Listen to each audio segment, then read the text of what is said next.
Hello, everybody. Welcome back to Unslaved. Very happy to be back here with you once again. And today we're going to be speaking with author Ryan McMahon. He's the author of the book Sun King, which I highly recommend you check out. We're going to get into the details of that book. But essentially, he goes into the esoteric and metaphysical elements of history, civilization, consciousness. And he also does fantastic videos on everything from he's been covering the work of Gustav Le Bon and the crowd psychology and many other topics on his YouTube channel. And so, Ryan, just want to quickly welcome you to the show and thank you for joining us today. Thank you guys. Thank you very much. Could you just quickly give people your YouTube channel so they can check that out? Yes, the YouTube channel is just Mr. Ryan McMahon, all one word. Uh, there's another musician out there with the same name. It's actually very good. So people tend to find him. So I had to throw that Mr. in there. Awesome. Well, definitely, we'll check that out. Well, I want to set the tone, gentlemen. We got a quote here from Manly Palmer Hall from his book, The Secret Teachings of All Ages. And so this will really set the stage for what we're going to get into today. So, Palmer Hall says, in all cities of the ancient world were temples for public worship and offering. In every community also were philosophers and mystics deeply versed in nature's lore. These individuals were usually banded together, forming seclusive philosophic and religious schools. The more important of these groups were known as the mysteries. Many of the great minds of antiquity were initiated into these secret fraternities by strange and mysterious rites, some of which were extremely cruel. Wow, that's a very interesting quote. Michael, did you want to explain that quote a little? And Oh yeah, welcome, Ron. It's great to see you. Love the T-shirt, mate. But Thanks. yeah, the quote is only, you've been looking at these mysteries. I really wanted to ask you first about your own transition as you started to get into these subject matters. Did you know a particular, major rite of passage in your own life, the friends falling off, or any other kind of a conflict with the normal sort of people around you? That's and any kind of strong fallout in that respect? Did you notice a real shift in your own life, or had you was it fairly natural and people around you supported it, that kind of thing? But pertaining to the quote, though, on a different level, isn't it true that with our and we're in the internet age, we're in this one-click sort of instant access world. The quote shows you that in order to delve into anything in the ancient times, Hermetic science, sacred geometry, any of even in the religious context, the Christians had their grottos. The early Christians, were had to frequent uh, labyrinths and mazes, and be very, very secretive. So, and that's only proto Christians. Think about all the other occult groups, the highly secret Pythagoras, these schools in which, yeah, he who speaks does not know, he who knows does not speak, kind of thing. And yet today, here we are in another world where pretty much a lot of the stuff that was taught in those days is accessible through a Manly Palmer Hall, through various other writers and thinkers, Julius Evola, whatever. Is that a good or bad thing? Probably it's both, right? But what's your take on that? That of the ease and efficiency by which we now, the human race, can access, the ordinary person, in other words, something that was very private before, something that only dealt with a certain intelligentsia, priests and even above that station, highly secretive initiations, incredibly, like it says, they're cruel in that sense. It just meant difficult. Cruel meaning slightly different connotation of the word than we know. It just meant difficult, assiduous. There was austerity involved. People should know this. And then today, it's like, oh, click of the button, and we have access to Gnosticism and mysticism and Hermeticism and sacred geometry.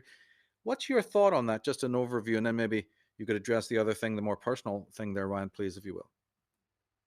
That's a great question. These are the kind of things I think about a lot.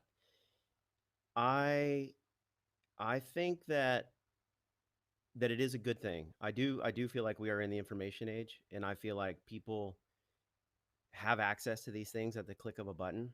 But I also feel like in some weird way, it's always been that way. I feel like there's something within the spirit or consciousness of every human being that has always had access to this, and it takes the initiative, and that word initiate is in there in order to open that up and access that. So I'm of the school. I'm sort of a syncretic thinker, like yourself, where I try to see the interconnectedness of all these different schools.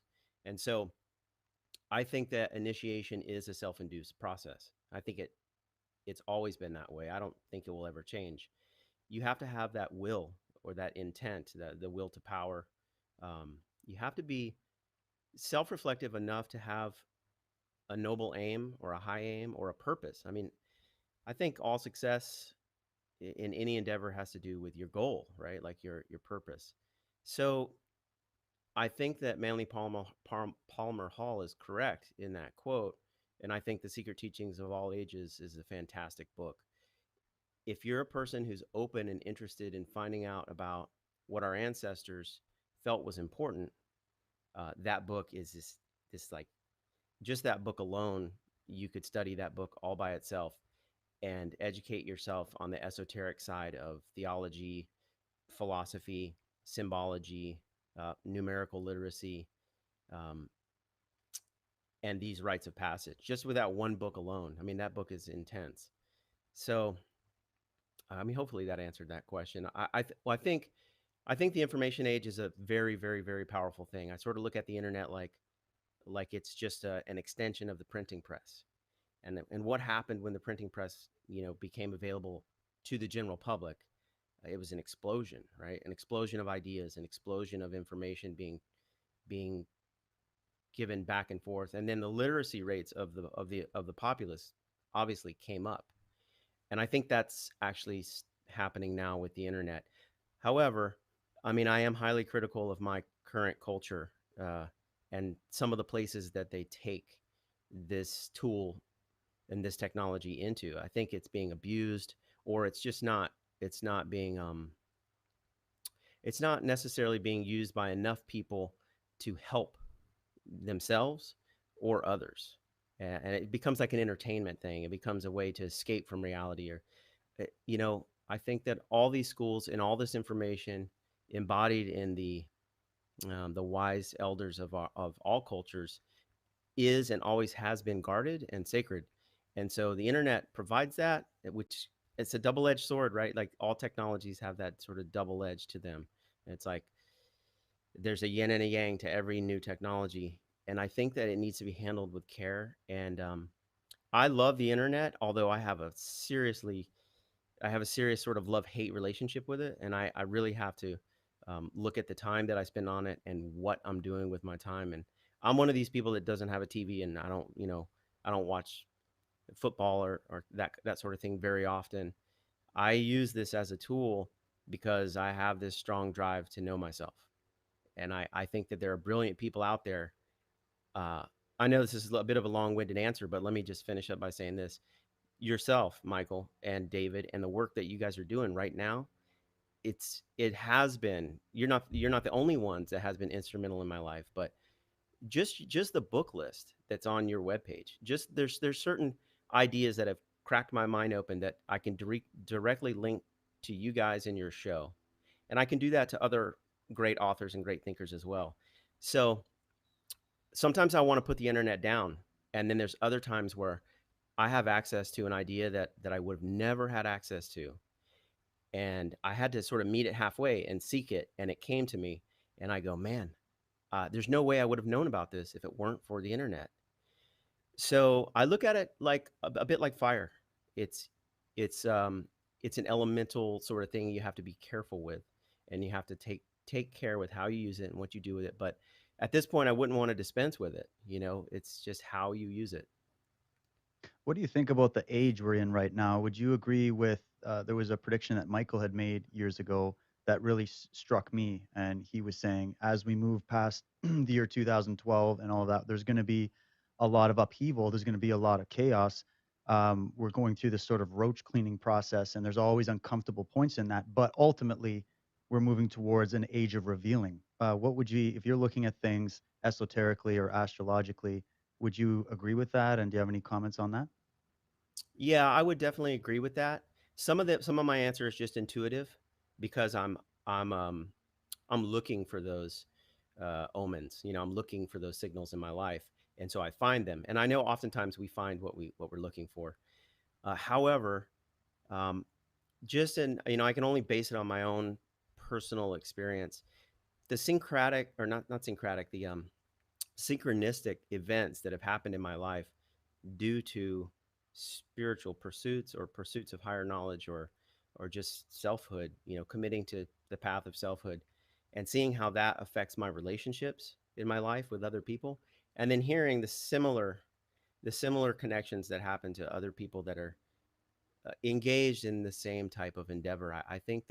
I do think there is something going on now. Of course, the way that I present it in my book has to do with the elements of nature. I believe if I was going to pin it down to sort of one thing that would be a barometer that's affecting man's consciousness as a whole, I bring it down to light. I bring it down to solar light. And of course, this is not my idea. It's a very, very old idea.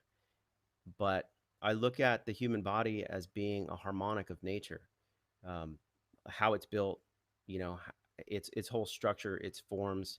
You can see the platonic solids interlaced in there. You can see the sacred geometry interlaced in the human form, and the ancients, at least in the Western world, they looked at the human body as the temple itself, the house of spirit, or the house of God, or where your reality is going to take place is within. It's within your own mind. So I'm kind of sort of maybe ranting here, but Oh, I please believe do. that whole that whole form is built um, by light. And I know that sounds very new agey, and maybe some people would say, esoteric, or even I don't know, cliche. But this is not a new concept. This is very, very, very, very old, right? So I believe that it's not a cliche, and I don't fall into the new age. None of my work I would consider new age. Matter of fact, I reject that claim if anybody were to claim that with my work. But I think that the sun is the essential archetype that builds um, and affects our consciousness. It's like all the great heroes are basically symbols of the sun, and they shine their light to make everything grow, or give everything the opportunity to grow. And I think the solar system, which in my reading, and like Walter Russell's, I'm definitely into Russellian science, um, and I see him as a Hermetic thinker as well, even though he never stated that. His thoughts are completely holistic and balanced, and his math is geometric based, right? Like Pythagoras. I see him as a Pythagorean, and of course, Hermeticism and Pythagorean are essentially the same school. So I think that the solar system being built on a harmonic, which we can map, and I think Kepler did a great job of that, and then seeing how that's reflected in the form of the human body. If you can become aware of that relationship, I think then you start to see it all throughout nature. You see it in plants, you see it in Phyllotaxis, you see it in obviously the snail shell and the nautilus, and you see it in trees, right? And then we can go into like maybe one of the most ancient symbols that's universal to man's theology is the symbol of the tree. And if you look at the way a tree grows, it's obviously built on light, and it grows in that vortex cone, right? And what is above the earth in light is directly reflected in what's below the earth in darkness. This is an extremely European hermetic idea, and I think our culture has really lost sight of our connection to nature. So I tend to always go back to nature when I'm confused, and I can't get answers from you guys.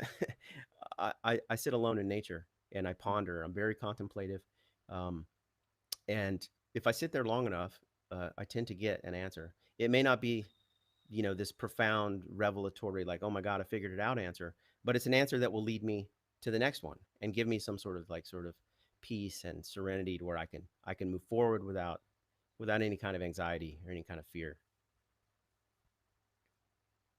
Yeah, that's brilliant. And I love your Yeah. analogy of the tree.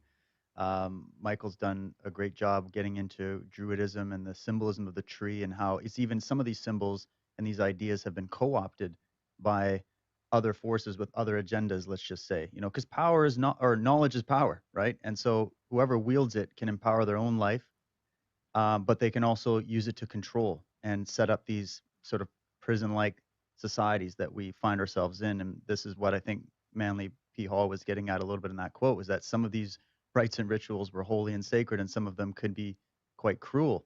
And Michael, you've done so much work getting into the symbolism coming out of from the Arya and from the the schools of the Druids and the Celts, and what most scholars overlook. They instantly go to Egypt, which is great, but they forget there's a whole other archive of Western Hermeticism and the Western magical tradition. Would you be able to maybe add some weight to what Ryan is saying when it comes to the symbolism of the tree as it relates to the macro micro principle and all that in the human being? Well, it's the earliest. The very word Jew comes from yew tree, and the rowan and the yew were very sacred to the highest level of druidry, and other trees, were important as well, like the rowan. So, but I'd say the rowan, the because then even in masonry you have the acacia, taken almost top position, but they have the ivy. There's a whole science, like I said in the book, it just goes on and on. But there's different grades, different levels. Like the oak tree would have been important to a lower grade of druids, that kind of thing. But the highest trees, like the yew tree, that's why you find so many of them in the grounds of stately homes of the Illuminists. Why you find them in churches? They're older than the churches. Why were churches then built near them? This kind of thing. There's a lot of symbolism going on. But even remember what he's talking about, Ryan, with the sun. I don't know, Ryan, did you check out our interview with Gregory Sams? He wrote a book on the sun. Did you check that? Unbelievable, huh? Yeah, I did. Now I gotta say I haven't read his book, but I definitely I listened to that entire podcast. I think I went through it almost twice, and I was sort of Mm-hmm. chomping at the bit. I'm like, oh, this is what I wrote. This is what I said, and it wasn't this. There's definitely no envy or anything like that. I was like, oh, great. There's a like-minded individual out there in the real world that I can actually see. I can't connect with him because he lives somewhere else. But when I bring these type of ideas out to my social group, my social sphere, and definitely my friends and family, they look at me with this weird sort of cross-eyed thing, and they don't very few people understand this type of esoterica, right? Because they're not really philosophically minded or interested. But yes, that interview with Gregory Sams was, I mean, essentially we hit on a lot of the same topics, and I just thought, oh wow, there's other people doing this too. So I was really happy to hear that one. Yeah, that That's was a right. great show. And yeah, you see, the whole thing is a process, a journey. If you leave out the Druidism and well, even on our last podcast there with Jason on the Persians being high Arya, it's all they are, common high Arya, just like the Druids were, just like other groups were. You can be Arya from any culture. See, it's not a racist statement, and we don't want to go into that, but if you leave out these high Aryan cultures, then you can't make sense of solar symbolism or even tree symbol. I mean, especially tree symbolism. I mean, there's no way. Even the Jews don't even know. Yet the menorah is a stylized tree. You go into Judaic symbolism, Christian symbolism, the tree's everywhere. Jesus was actually crucified on a tree. Get it? No, they don't, right? And the symbol of the hill with a tree on it, or even the ziggurat or pyramid with a tree on it, was the Maya. Ask any scholar of the Maya. If the Maya were around, they go, "Oh, that's a symbol of kingship." But so is the sun. I've often said that you have royalty and you have the clergy, right? You have the priesthood. The priesthood is lunar, only in contrast to the royalty being royal. You see, we forget this lunar solar quality. And the lunar priesthood is your female Illuminati. When people scoffed at me originally, we were talking about a female Illuminati. I go, you see them every day. They're called the Yeah, priesthood. That's a female Illuminati. Well, how low yeah, can you get to explain a fucking thing, right? The church is called Circe, the doors, the navel, the whole thing. It's yep. obviously female symbolism. But you leave out these high castes. So we're talking about Hermeticism here because isn't it really true that the Hermetic principles are as live today as ever? Manly Palmer Hall pointed that out. Others have done. It's not just something that goes back to ancient times. Those questions are rephrased, revisioned every era. And there's people like yourself, great that you're younger, and you're picking this up and going to teach it to hopefully the world, and as you said earlier, the medium is progressive. But although that's the case, you still can't uh, police the individual who's coming to this knowledge, their motives. So in the cruel rites of passage, the trials that one can read about, even in King Arthur for that matter, let alone the Fenian cycle of Ireland, tremendous, Odysseus, with his bow. I mean, you have to be a marksman, right? All those trials, all of those skills, you see it in Conan the Barbarian. Modern movies are showing you this, but that was to make sure that when you got initiated up to a higher level, and this is, I think, on a good day, to be fair, Masonry adopted this and tried it. I can understand what they're thinking there, right? That sacred knowledge and you have to purify and you have to sensitize yourself. It's all a rite of purification. Today, though, with all the modern stuff, there's a danger of that not being in place anymore, at least explicitly. There may be some inner force that's, working with people to make sure that they don't get to the higher knowledge or whatever. But now it's not so easy to do that, and that's why there's so many mud consciousnesses with their dirty mitts on this knowledge, and the priests would jump to mind, the clergy, the Illuminati, the Masons, they have their access on something that's very, very profound. David and I did the female Illuminati program to point this out. Incredible how the traditions have fallen into their hands. But can we say, you talked about light there. If there's a question, then surely it's the question that light also has some negative properties. My latest article, Jews and Templars, goes into this. The whole cult of Set, which has morphed itself through the generations as Atonists and basically solar worshiping. Every priest is, giving you the sunlight, but there's a certain amount of hypnotism involved in that. The light has some other properties. I brought this up in my article, Light, Magic, and Masonry, that can seduce, that can woo, that can tempt and attract, in a more of a hypnotic way. And we're talking here as light as a metaphor for knowledge. So taking into consideration physical light being an analogous to mental wisdom and knowledge, look at how much these orders and even our media use light to seduce one to think that you're getting something, a promissory note towards wisdom, enlightenment, education, 3 stripes, all. Look at the way the light has been used perpetually on people to manipulate them and actually lead them away from personhood and selfhood. What would you say about that? Have you seen that element in your own life? Definitely. Let me. I want to answer that question because it's a brilliant question, but I do want to go back to just you were talking about the aria, and it's interesting to me. I live in Southern California, and I live in like the yoga capital of Southern California. The town I live in is the town where 2 of the largest families of India moved here to set up shop, and it just blew up, right? And I live very close to a couple temples here that are of Hindu origin, and they're brilliant and beautiful. However, my point is that I've spoken a little bit publicly in my town that's totally interested in this kind of stuff.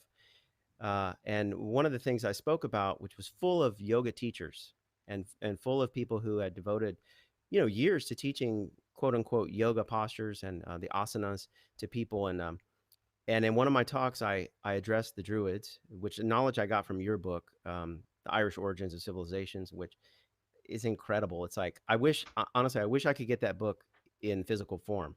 I got to find a way to to get that from you, so I can own it and have it. But my point is that if you look at the history written in the Bhagavad Gita itself, in around the 420s, I remember from my talk, I quoted it, and they talk about where they got their knowledge, and they say that the Arya, or the Aryan, right? They use that term, noble. They got it from the Arya or the Aryan, and then they go right. The next line, the next paragraph is that that their whole culture is a solar culture. It's a solar dynasty. I think the word is Shastraya. It's a Sanskrit word, and it basically talks about how wisdom came from the sun and how it was manifested from light into the Arya, and then from the Arya to given to us as people. And it's just like when I bring that up to a yoga teacher who's been studying yoga for 15 years, they've never heard this. And I'm like, how can you not know the philosophy in which you're teaching, right? You're teaching beautiful postures. They do work. I do yoga myself, so I'm not a critic of that. It really, really helps my body. And I've come to a lot of the spiritual knowledge driven mostly by pain. But when it comes to the philosophy, it's like, why don't people just crack open the book itself? Why don't they read the Mahabharata? Why don't they? I don't mean just read the sutras. Like, you could just go through and read a couple sutras here and there, but I'm talking about, I've read the whole book. I read the whole Bhagavad Gita as translated by Paramahansa Yogananda. It took me about 6 years to read that book.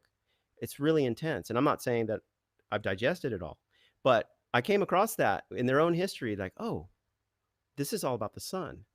And I was like, whoa, the Hermetics are teaching the same thing. This comes out of Egypt. Of course, Jesus's name directly etymologically relates as Sun King or Sun. And so I just kind of want to point out these esoteric roots that link back to light. So I know that was sort of a segue. But oh wait, okay, so No, it was a good repeat set. Well, that. Yeah, go ahead. let's get you just perfect what you said. I have a quote from the Upanishads itself. Now, given that the Upanishads were late in the day, there's a whole conversation one can have about the post and pre-Vedic. Let's not go there. Just here is the sacred Upanishads. One line. You asked what is the essence of a 6-year study like that? Maybe you'll agree it's this one line.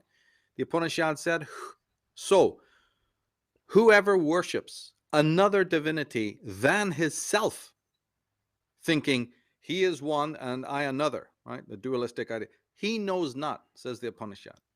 He Exactly. knows not. Mm. He is like the sacrificial animal for the gods. Selfhood. Well, we've got Erich Fromm, well-meaning people who said, "Oh, well, the villages, the tribes of the Middle Ages, the selfhood was."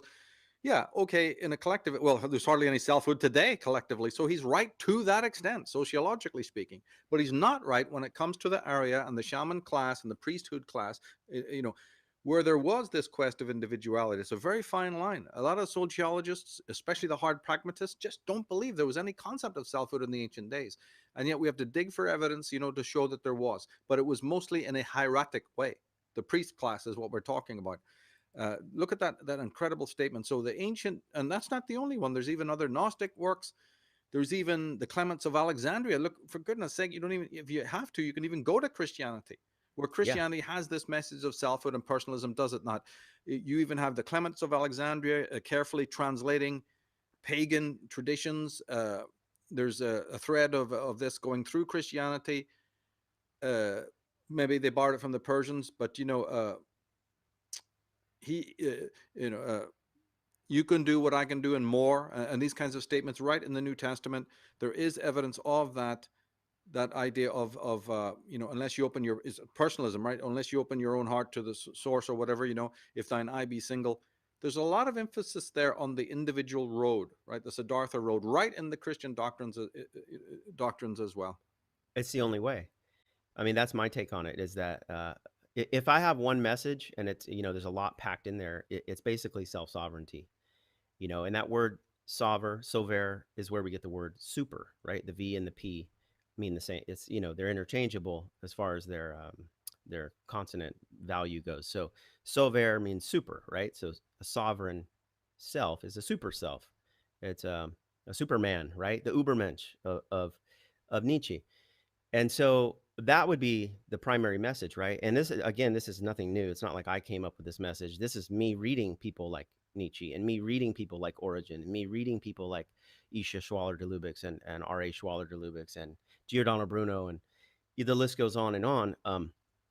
But so it's how do you get, this is the question I struggle with even as an author is how do you teach, um, how do you teach, I guess, for lack of a better word, wisdom. Like, how do you teach wisdom to people? It's like very difficult. It's like if they're not interested in their own initiation, they won't budge. Their lives are going in some other direction, and you can't push them. You can't say, "Hey, look at this. This can change your life."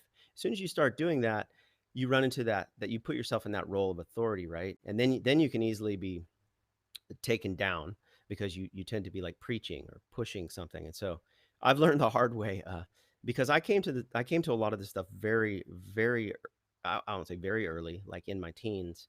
A lot of my spiritual experience has been young in life, and it's really cracked open this path to where like I can't not do it now. It's just it's my being. It's a part of who I am. I have a drive, and it's taken me many years to realize that like other people, even people that know me and care about me, and I know and care about them, I love them, they could care less. They just have no interest. And that was like a really difficult thing for me to wrestle with. Um, and then now I also do want to get back to this idea of initiation if I can, because you triggered something in me when you were talking about this. You mentioned like this is a potential like sort of prison planet, and I don't want to say that like this doomsday word. I'm not. It's not a negative thing. I'm not like preaching everybody's enslaved or imprisoned, but there's an element there that comes across in every theology that I've ever studied that has that like you could just go right back to the Buddha who just says it really simply, like life is suffering. It's like people need to accept that, but not in a sense to where like they're defeated. They need to look at life and go, well, why does my back hurt? Why do my feet hurt? Why is it so hard to pay my bills? Like, why is life a struggle? And accept it, right? And from there, you can set up a goal or an aim and go, okay, based on the knowledge or wisdom that I have access to. And today, I believe we have access to a great deal of information at our fingertips. How can I move through life and manage the suffering? And I would even go further and say, how could I become sovereign? How could I become an Ubermensch, right? And this is not an arrogant statement. I hope people don't attack this and be like, oh, he's trying to be something better than everyone else. No, I'm just trying to honor my own self. I don't. It's like it's a total internal process, and no one has to know about it. Like, if I find ways to honor myself and care for myself, I don't need to show them to people because they're already there. They're just once you once your awareness becomes aware of those processes and you practice them, you change as an individual and you change as a being, and just that alone, just your presence is embodying the way in which you think about yourself, care about yourself. Um, and so I'll sort of finish this up with this idea of initiation and it being cruel, back to Manly Palmer Hall. That I look at that statement the same way. It's like he's not saying, hey, these priests were like cracking you with the whip. It's more of a metaphorical language. He's saying that in order to get to know yourself, you're going to have to face the fact that there's a struggle and you're going to have to overcome it.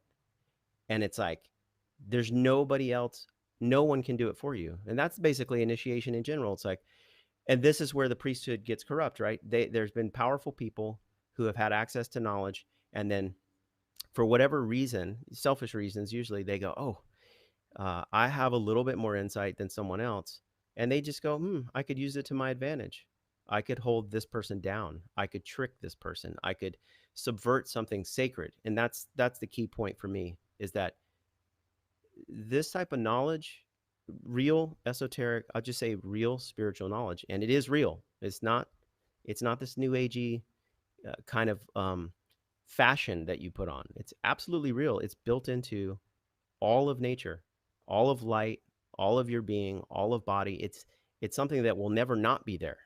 And so we have access to it. However, there's a barrier there. I think Terence McKenna said there's a barrier that requires courage, and that barrier is designed there not to enslave you or to imprison you or to be cruel to you, but it's a barrier in order for you to learn how to exercise courage and become sincere.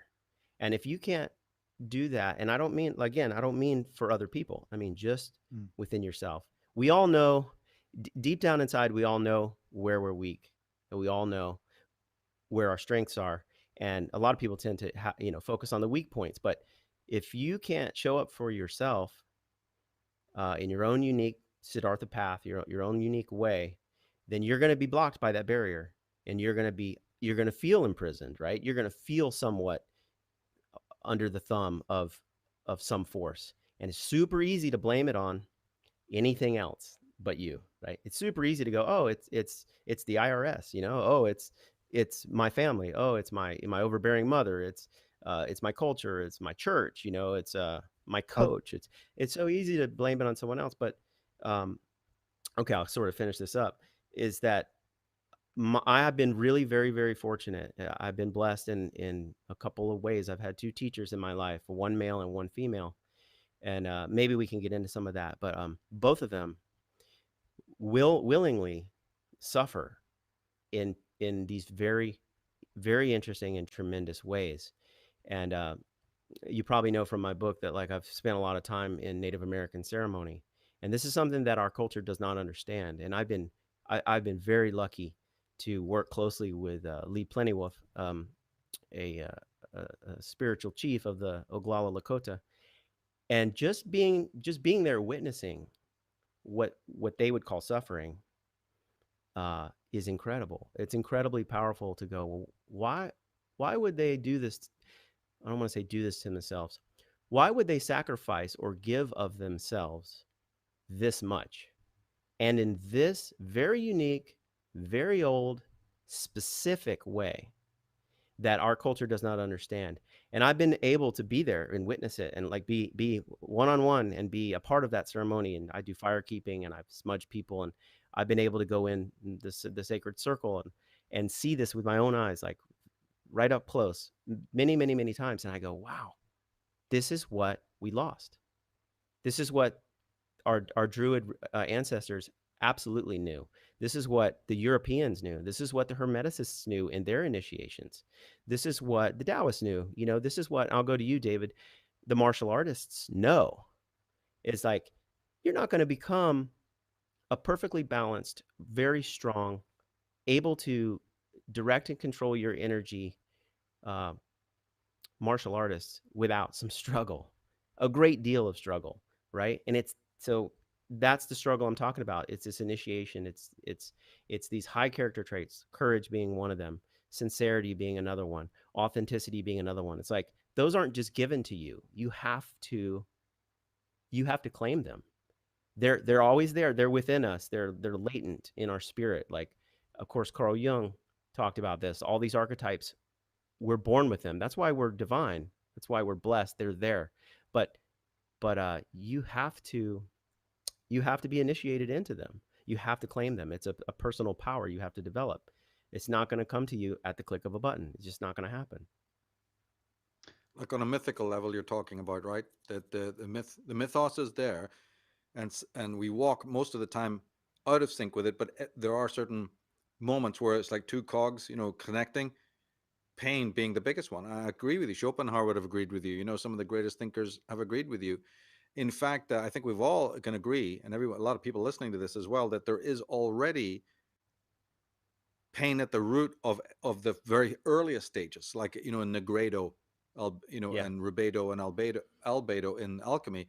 Hasn't every one of us had a shock of a lifetime to realize that all the orthodox stuff we knew, whether it was educational system, some of the family dynamic, and then moving up to the religious, has been bogus, right? I mean, that's Negredo.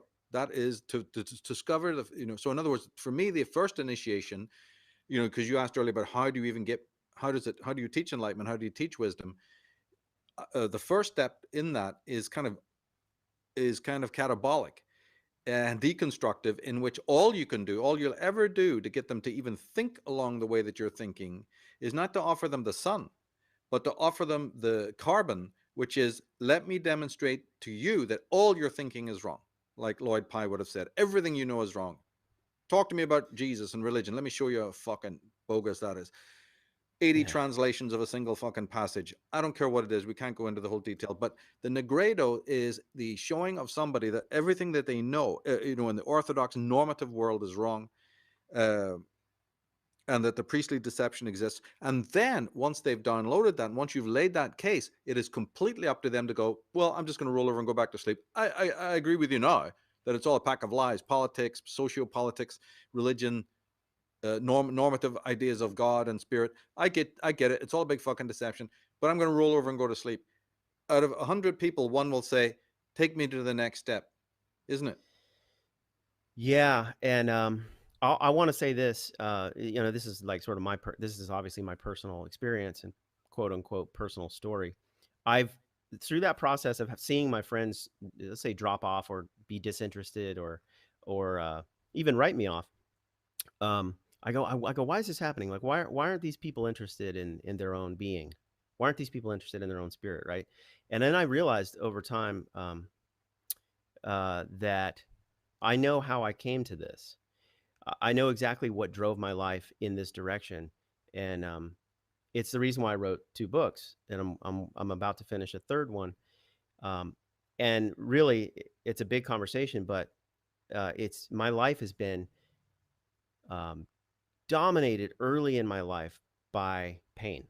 Okay, and this is not a pity party. I'm not asking for pity. I've learned how to deal with this archetype, and I look at pain now as okay. I'll say it like this, and I know other people will relate. Is that some of the worst things that you've ever experienced in your life? Tragic, catastrophic, debilitating, agonizing.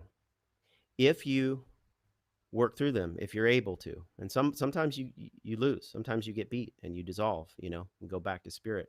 But if you show up and you commit because you have the will to live and a drive to life, if you keep doing that and you exercise that and you exercise that strength and that courage, you'll find that most people will agree with the statement that the most tragic things that have happened to them in life become the best things that have happened to them in life. And I'm one of those people. I look back at the way this all unfolded for me, and I have no choice but to be grateful. I mean, it's a very hard thing to talk about. That's why I wrote it down. I'm very artistic. I had creative thoughts. I have to like express myself. It's in my nature, but it's very hard to get people to understand how something brutally debilitating and challenging can be the best thing that's ever happened to you. And pain is one of those things. Pain is one of the rudimentary. There might be other archetypes that are beyond it, but it's definitely fundamental.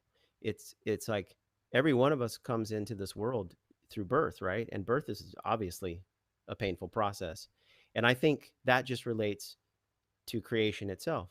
If you're going to create something, whether it be a piece of art or your own soul, there's going to be some struggle involved. There's going to be some ire, some angst. There's going to be some pain, and nobody, like, this is the thing. People see somebody brilliant, right? Like some celebrity, or and I don't mean like entertainment celebrity, but like for me, Giordano Bruno is a brilliant person, right? So some archetype that embodies the high character that we all want. We all want to be and embody these philosopher kings or these heroes or these sovereign beings. And they'll see someone like that in their own life and they just go, wow, they were so lucky. And it's like, no, you're dead wrong. You're not even close. You're not even in the arena. It's like these people are not lucky. They struggled. They worked. They they earned every character development that they have, and that's why they're able to stand in a sovereign way. And I think back to the initiation, I think our culture has lost all of that. Like we had just traded it in for anything monetized. We've just monetized all those symbols. We've just commoditized all those symbols. We've actually lost touch with their origins. And that's why I have such respect for you guys and this show. And there's very few people on the internet doing this stuff, right? And then most people that do it, it's pretty bad. It's like there's so many holes in it, and it's just full of new age mumbo jumbo or some sort of BS that they regurgitated from an Instagram post or something. And it's like there are very few people that are actually doing what you guys are doing, and your subject matter, your whole podcast, like all of these things, like the mythology, the symbology, the numerical literacy, all of these things are deep, are still deep in our psyche. They are born with us in Western culture, and they're there, and we need to access them. And I'm not saying I haven't figured out how to access them, but I will definitely tell you that it's not luck, and it's not easy. Like you're gonna have to deal with the archetype of pain. You're gonna have to befriend it. You're gonna have to sort of get to know it, and you're gonna have to work with it in order to move through it. Oh, this is just, man, there's so many things that you said there that gave me goosebumps because coming from the tradition of seeking out who I am, why I'm here, and where I'm going through martial arts, the idea of pain. I mean, we have this saying that I tell people. I said, okay, well, if you're going to train and be effective at this, you have to get comfortable being uncomfortable. That's essentially what I'm training you to do. I can Yeah. show you all the fancy moves and flying triangle chokes and the cool kicks and all that stuff, but that's just part of the fun. That's just part of the practice of mastering your body through complex movements. But really, you're not just mastering your body. You're mastering your being. And that people tend to divide the body and the mind and the spirit into these three little, like, you know, compartmentalized categories. But the truth is that no, these are just, this is the element of you that's multidimensional. So you need to engage in a practice, which I think is what yoga was supposed to be. It's not always taught that way, as you said. And I see martial arts in the same category, man. When you're talking about being in California and the yoga capital and having these instructors that, sure, the practice is great and it's good for you physically, but they're not they're not giving you the full story of it, the esoteric element of it, which is what gives it the the full it gives it so much more color and so many more tools for you to use on your development. I see the same problem in martial arts where it's a focus on the physical material plane of how do I look in front of another person when they're kicking or they're doing their moves? How many gold medals have I won in tournaments? That's all I need to focus on. Basically, how much praise have I gotten from the crowd? And while you do need mentors and guides and you need people to encourage you, and I believe that, there's a role for all of that. But if that becomes the only place where you rest, and I start seeing high level masters, fourth, fifth, sixth, 10th degree black belts that have been teaching for 50 years, and all they're doing is showing people how to maul somebody, then I'm seeing that there's been something that's missed. And that becomes another corrupted priest class where they're not showing the whole story. So the message of, like from Morihei Ueshiba, founder of Aikido, it's funny how the martial art world today hates Aikido. I really find that interesting because everybody's all about, no, it's all about tactical. What's the most efficient move in a fight and all that. And hey, I believe in your martial arts should be practical, 100%. But Aikido is a philosophy and it's a way. And that's what Master Yeshiva said. And he said this, he said, the purpose of training is to tighten up the slack, toughen the body, and polish the spirit. Foster and polish the warrior spirit while serving in the world. Illuminate the path according to your inner light, not the external light, not the, and doesn't that sound to you both who've researched the mysteries for your entire lives? Doesn't that sound like what you'd hear from a Pythagoras or from a Manly Palmer Hall, or any of these great thinkers of like, it's the same philosophy. And funny, even in relation to martial arts, we were talking to Jason Giorgiani about the history of martial arts and that wisdom and that philosophy coming from the Arya as they were moving through various points in history, and how it was adopted, just like yoga, and those principles were adopted and then cultivated in a particular way. So what I want to say to people in the West is, like, for the fact that right now we're being told, especially if you are a European background, okay, and I don't believe this has to do with race. The political the establishment is trying to make this about race, so they're sort of forcing us to make this point. But the point is, don't reject your ancestry, don't reject your lineage, don't reject this. Your culture is rich with this knowledge, like you don't even know. And what we've done is, because we've been given the facade of the corrupted priest craft, which is religion in the West, and we've seen the flaws in that, we've gone to an extreme reaction, which is, and this is what I did in my personal life, just go, okay, I reject everything, I'm now an atheist. I just believe it's all a bunch of rocks flying in space and it's all about materialism. And then you go to the stage of realizing, oh, wait, there's something that was in those religious ideas, but it got corrupted, and you come to this whole journey. That's what our culture has gone through, but we didn't go to the next stage. So we're stuck going, well, I guess I've got nothing here in Western culture, and I have no feeling of identity, so I'll go borrow from India. I'll go borrow from China. And in the martial art world, I see all of these, regular Western European guys pretending to be Asian, walking around in Asian clothes, shaving their head bald, speaking, I want to go speak Chinese. Hey, great. But why? Well, that's not who you are. We should be learning from each other, not becoming each other. And I just want to say that, like, this whole thing with the politically correct world, where now you can't even have this conversation. That means you can't even discuss and learn who you are, what kind of time you live in, what culture you're in, what's the differences between culture, what's the difference between all these different ideas. You won't have the ability to sort it out. And that's why they're putting anybody that's even maybe a little bit extreme in their they're putting them behind bars, like Tommy. They're taking down the Alex Joneses. They're taking down people that are dissenting. And so I say we have to resist that. And that all starts on an individual level of you resisting the crowd trying to tell you where your life should go and how you should live your life. Instead, you should be saying, nope, I'm on my path. This is my life. I have to claim ownership. I have to claim responsibility. I didn't get here by any goddamn privilege. I got here because I worked my fucking ass off every day to get here. So don't rob me of that because you're the crab in the bucket that's jealous as fuck, trying to pull me back down to your level. I don't want to be there. I'm not a white belt anymore. I'm sorry. My conversation with white belts is a totally different conversation than I'm going to have with black belts. I'm sorry. It's just the way it is. It's not privilege. It's earned privilege. Yeah, if I can, if I can go into that, you definitely got some stuff going on in my mind. I want to speak to that. First and foremost, you're 100% correct, and this is definitely something that I do stand up and speak to people that I sense are open to about. And I kind of relate it to, you mentioned, the warrior. the warrior spirit. And this is something that resonated with me very young in my life. Maybe due to life being a struggle, whatever. Everybody's life's a struggle. Nobody's life is more or less of a struggle. We all struggle. But our culture, it's crazy that our culture in Europe, in the European West, and then of course in America, has even allowed themselves to consider this, to Mm. consider that they've lost touch with their warrior spirit. And the warrior spirit is not, I'm not talking about like, spears and guns and bows and arrows. I'm talking about what you just spoke about. It's an individual thing. And I'm a really, really big fan of Carlos Castaneda. He's probably one of the first Oh, I love it. authors that ever broke my mind open. And that's why my book, my second book is, I attempted to write something mystical, even though it's all based on true events. I wanted to sort of write something like Carlos, and that's really, really difficult to do. He's a genius, but what he did do for me is he taught me that the Toltecs consider themselves as warriors, right?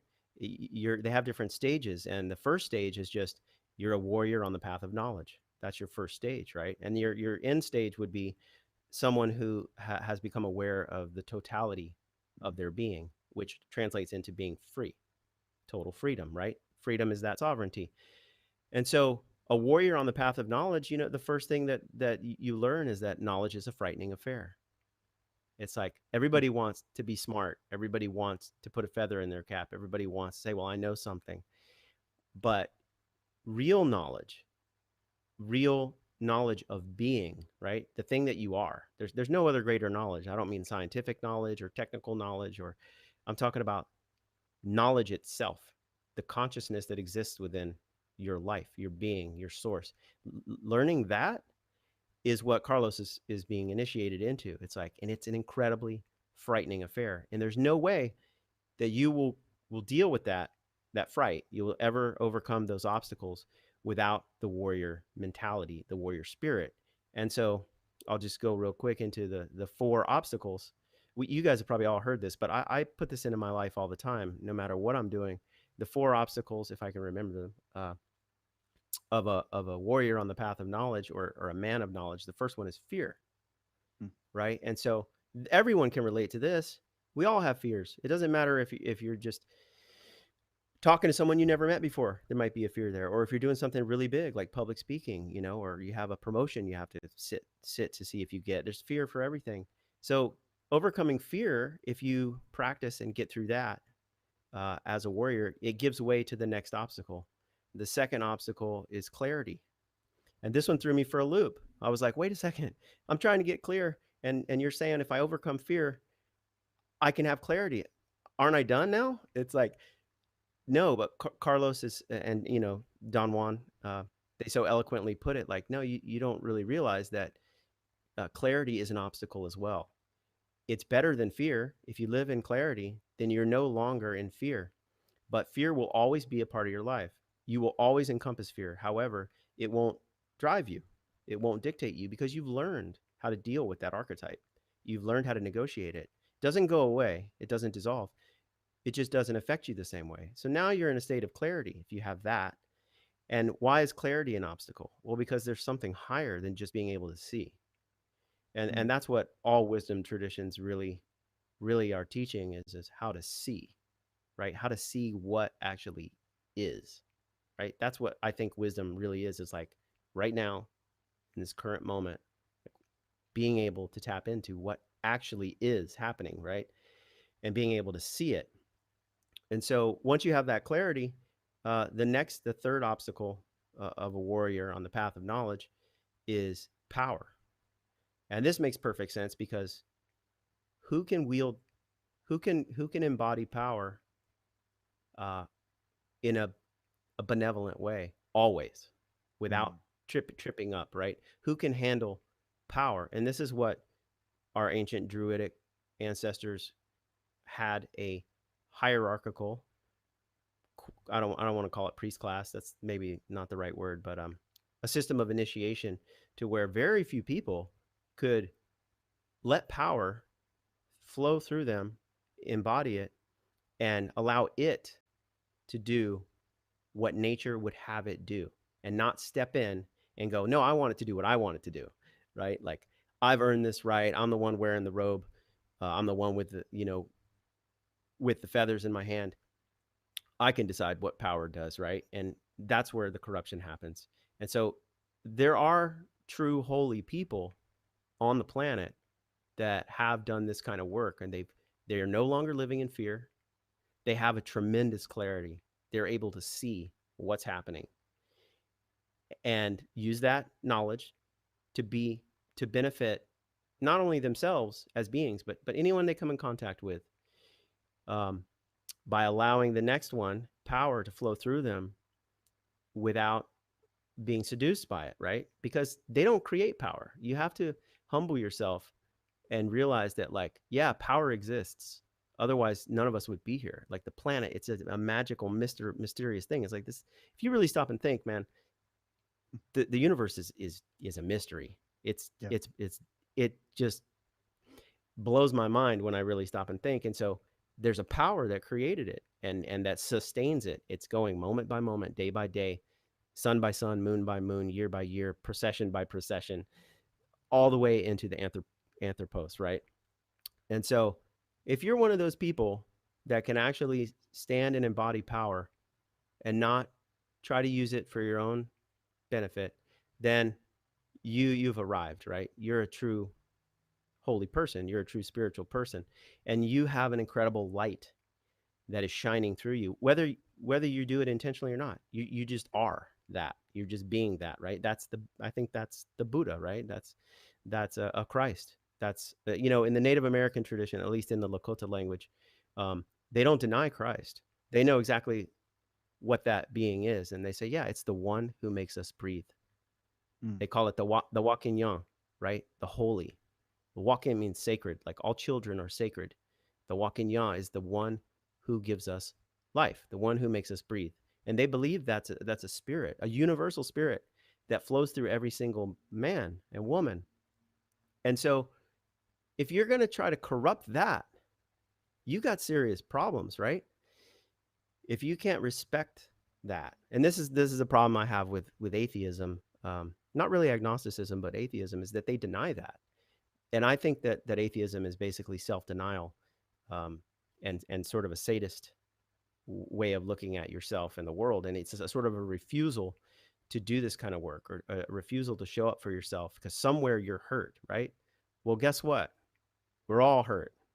We all came out of that creation. We were all came out of a woman, right? And it hurt. Creation involves pain or struggle, or there's something there. Those words probably really don't define and do it justice. But anyway, the final obstacle of a warrior on the path of knowledge, once you know what power is and you allow it to flow through you without trying to wield it and claim it as your own, your ego has been set aside. The last obstacle is old age. And this is another kind of brilliant metaphor that Don Juan teaches Carlos Castaneda. It's like, hey, you're not getting away from old age. You're not going to do it. You're going to die, right? And the reason why that is an obstacle and also worth knowing is that all of our impulses to live are dictated by the knowledge we're going to die. And again, our culture, right? We've lost touch with our ancestors. We've lost touch with our ancestor worship. We no longer respect our elders. We don't have, here's the problem in the West, I think, is that we no longer have grandfathers or fathers. We no longer have grandmothers or mothers because they no longer are in a family. They've been systematically broken apart. And so this is why young men are struggling right now, and they don't have a real guide, right? Because their fathers don't know. Their fathers don't have the wisdom because their fathers didn't have the wisdom, right? And the same on the female side. Their mothers don't have the wisdom. There's no grandmothers there, like, teaching the essential human values, right? How to build high character, how to build good people. And the Toltec embodies that warrior spirit, which says life is always going to be challenging, but one day you're going to die. And this is, don't be afraid of it. See it clearly and allow that power to flow through you, and live your life right now in this moment with the gifts and blessings that you're even here, that you're even aware that you're here. It's like there's such a brilliance and beauty in life, and it's life itself, right? It's being itself. And again, I don't know how to teach that to people, and I'm not saying that I've fully understood it myself, but when I do have the fortunate uh, when I am fortunate enough to work with the two teachers that I work with, in my opinion, they both know this, and they both know it really well, and um, they both shine this brilliant, beautiful light with people that are open to it and that are around it. And I don't know. Well, I think death is our greatest advisor, and we should commune with it. You know. absolutely, absolutely. Well, what a great segue for the second hour. Well, let's. I think we're just cracking this open here, and we've wrapped up our time. But before we go, I want to show people your book. Ryan, do you have that handy? The Sun Yeah. King. I just want to Yeah. get you to talk real quick about it. So obviously, you can get it on Amazon. He you were so kind to send it out to me, Ryan. So I really appreciate that. You sent me a signed copy, and I recommend everybody check this book out. It's got really good ratings as well. So congratulations on that. And did you have a quick thing to say about that book as we part on the first hour here? Yeah. I'll try to make it quick. This book, I did want to try to make it mystical in some ways, because I wanted to really try to embody something spiritual. But what it basically is it's a holistic way of thinking. It's a way of looking at yourself in relationship to nature, built on the same patterns, built on the same harmonics.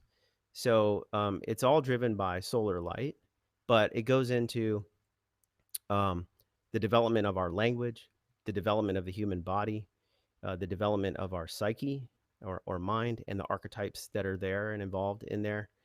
Um, all based on the harmonics of nature. So there's vortex mathematics in there. There's the actual one study that's fascinating to me is the esoteric structure of the alphabet. You know, Mm, Alvin Boyd Kuhn so brilliantly point this out, and also William Lawrence Lyon in the language crystal, the power of words and the power of language, right? And I'm putting words in this book, and I actually built the entire book. I haven't told very many people this, but I built the entire book on a solar harmonic. So there's 12 chapters, which is a perfect zodiacal or zodiacal year. It's a perfect circle. So that's a vortex, if you stretch it out. And then I put 432,000 characters in the book itself, minus the prologue, because that is a harmonic of the sun. That's the radius of the sun, 432,000 miles, right, from the radius of the sun. And that number translates in the way that light is transmitted by the sun into the way it builds form.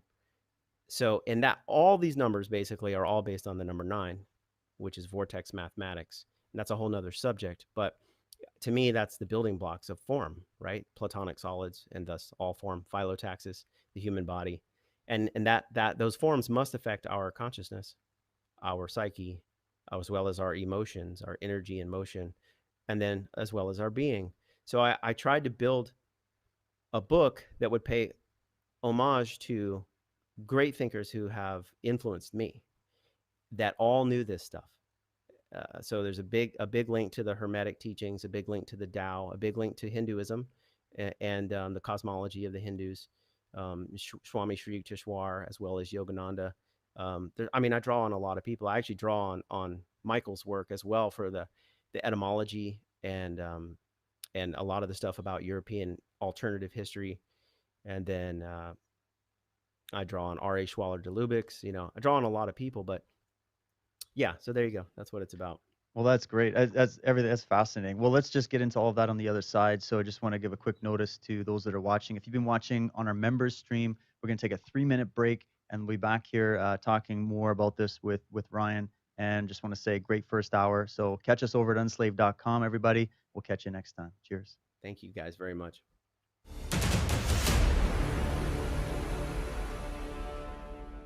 I will not make any deals with you. I've resigned. I will not be pushed, filed, stamped. indexed, briefed, debriefed, or numbered. My life is my own.